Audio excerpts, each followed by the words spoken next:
هذا توحيد لله، توسلوا بهم، نادوهم. وأما موضوعنا نحن نقول نعم، يستكثرون هؤلاء، جايبين مسجلين تسجيل للشيخ حسين الفهيد. الشيخ حسين الفهيد خطيب، يعني منشد من أرق المنشدين في مدح النبي وأهل البيت عليهم السلام. ما أظن واحد سوي الذهن والمشاعر يسمعه إلا ويتأثر، لأنه يقول علي وجه رب الكون. هذا كفر. ويجيبون هذا، وبعدين يجيبونه يقول يا علي يا علي يا علي يا علي يا علي يا علي، شيعتك في شدة، الله يا علي. أقول يا علي، أنادي يا علي، أستغيث يا علي، أطلب منك، أتوسل بك يا علي. وكله من ربي، كله من ربي.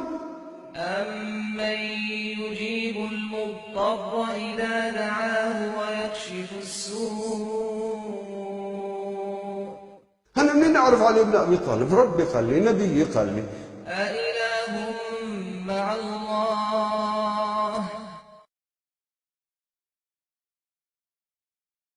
قال لي أنا ما أقبل إلا تصلي علي يا علي وياي، ما أقبل وحدي.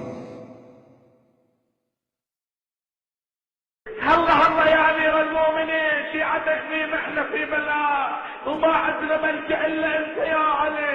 ما عندنا غاز ونستغيث به إلا أنت يا علي. ما عندنا كهف نلتجئ له إلا أنت يا علي. لا تخيب عبيدك اللي جايينك، لا ترد عبيدك يا علي، لا ترد عبيدك يا علي، لا ترد عبيدك يا علي. ويوم يقول نادوا شركائي الذين زعمتم فدعوهم فلم يستجيبوا لهم وجعلنا بينهم موبقا. لنرى الآن، ويجيبوا لهم واحد شيخ، يا الله الله الله، خط جيد، صيح يا الله. الله اسم لصاحبه كل جلال، الله اسم لصاحبه كل كمال، الله اسم لصاحبه كل جمال، هو الاسم الذي تستجاب به الدعوات. هذا يقول هذا توحيد يا علي، هذا شرك. لا، يا الله بلا يا علي شرك.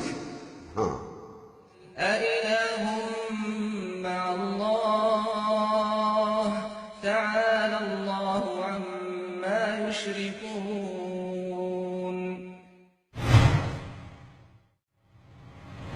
فعندما تذكر عليا فقد ذكرت الله سبحانه وتعالى، لما لا؟ ويقول رسول الله صلى الله عليه وآله: أيها الناس، من أراد أن يطفئ غضب الله وأن يقبل الله عمله فلينظر إلى علي بن أبي طالب عليه السلام، فالنظر إليه يزيد في الإيمان. يمكن الإيمان الآن مو موجود ظاهريا،